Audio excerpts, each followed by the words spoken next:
I've always wondered what's behind this hatch, so I figured I'd crack it open with a screwdriver.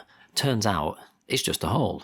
Or at least that's what I thought. I did read online that it was an anchor point for your car to be towed if needs to be, and it turns out it actually is. The anchor point though is in the boot, and that's not the only interesting thing about the Aygo.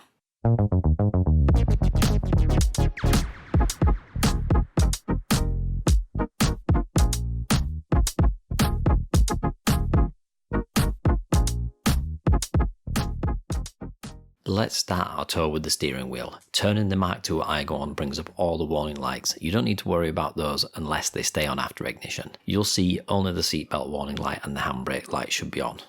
The rev counter comes to life when you turn the car on. In the middle of the cluster on the right, you have a shift gear reminder light that's really just pretty useless. It's mostly for optimizing mileage. In the middle of the dashboard, you have an outside temperature reading and remaining fuel underneath. You can change what is displayed with the buttons below, switching to average miles per hour, trip calculators, and average miles per gallon. Looking at the steering wheel controls, you have an answer and end call button on the right, and the lowest button is a lane departure button on the higher spec models. On the left, you have a volume up and down, change track, and mode buttons. The mode just changed the radio from analog to digital. Switching over to the left stalk, the end knob is for the lights. One twist for half beam and then two for full.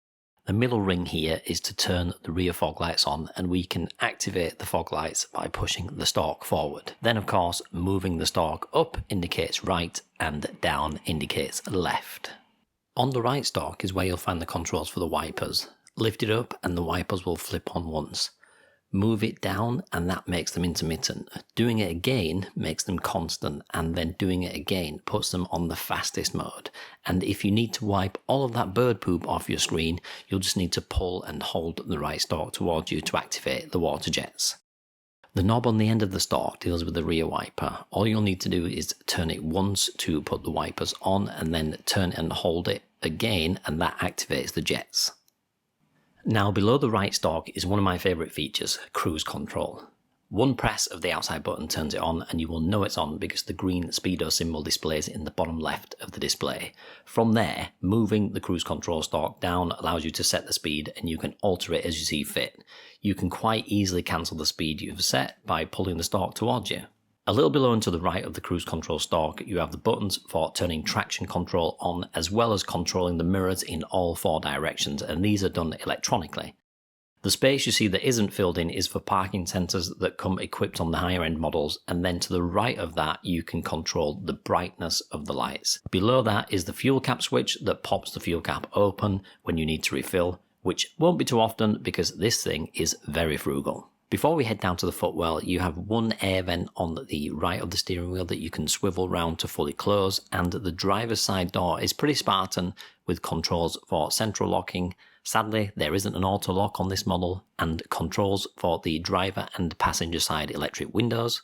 As we head down to the footwell, you'll notice this is a manual, so it has 3 pedals. The closest one to the camera is to accelerate, the middle one is for brake, and the furthest one away from the camera is the clutch. The most interesting thing down here, I find, is actually the mats, as they come with a locking mechanism so they don't slip. This might be common for a lot of cars, but my previous one did not have it, so I do rather like it. Speaking of things I like, the gearbox is nice and clicky and comes with 5 gears and a reverse gear. In front of the gearbox you have 2 cup holders and a small storage space behind them, and above that you have a handy USB port to charge your phone, along with an aux port and a good old school cigarette lighter.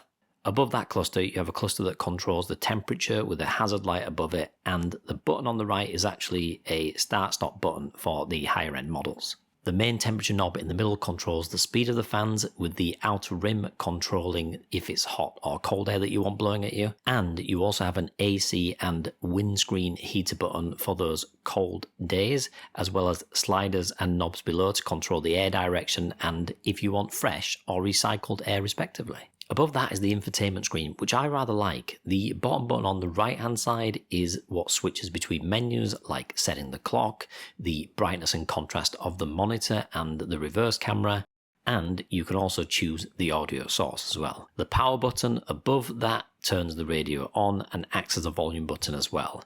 And above the infotainment screen you do actually have a little display for seatbelt and airbag warnings too. Heading further up, you have the light cluster that you can set to come on when you enter or exit the vehicle. This is something I'm actually going to replace, so don't forget to subscribe if you want to see that. Just below that, behind the mirror, I have a Nextbase 322GW with a rear camera attachment that a nice man helped me install because I have no idea how to do it myself. Super useful, and if you fancy picking one up for your vehicle, I'll leave a link right below that like button. Before we head over to the passenger side, you do actually have slide and height adjustment for the seats, and you have plenty of headroom to go quite high with it. Just behind the handbrake and this handy little armrest that does not come as standard, you'll find the rotary switch that allows you to recline your seat rest back. The Aygo Mark II also comes with height adjustment for the steering wheel, but sadly no reach adjustment, which is fine for me, but some may miss it. Over on the passenger side, the door card storage is the same story, but I did add a handy little clip-on bin to make the storage situation a little bit more palatable. And the glove box is quite a decent size too, allowing me to store consumables and supplies when we're on the road. On the sun visor above, I have a handy tissue holder that makes it really easy to store tissues.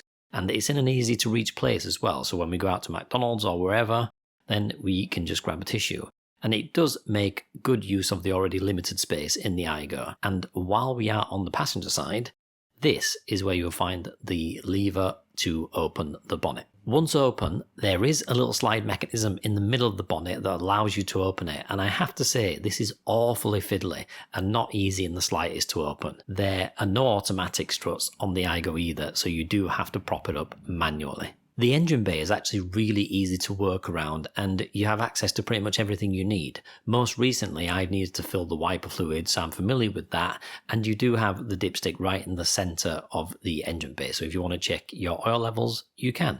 Before we head straight around to the back, I'll walk you past the wheels, which are 15-inch steel wheels with wheel trim covers, which I rather like, but I might change them in the future for alloys. Looking at the rear passenger space, you don't have lots, but it does get the job done. And the material on the rear seats is actually the same as the front, but I just have a cover on there to stop my dog dirtying up the back. The windows are also very dog-child friendly at the back too, and they just clip open and shut. Heading round to the rear boot is quite small but usable, with a bendable parcel shelf on the top that you can see me removing. The rear seats do have adjustable headrests too, and you can fold the seats down to create extra space. Although you will need to pull the tabs at the back and make sure those headrests are fully retracted though, otherwise you won't be able to lay the seats down flat, and then once you do, you've just created yourself a little bit more boot space. On the boot floor, I've added some vinyl to protect the boot layer, and when you remove that and the underlayer,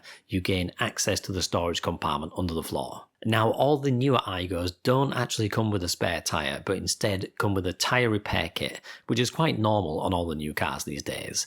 The Aygo also has a puncture repair kit and an air compressor repair kit.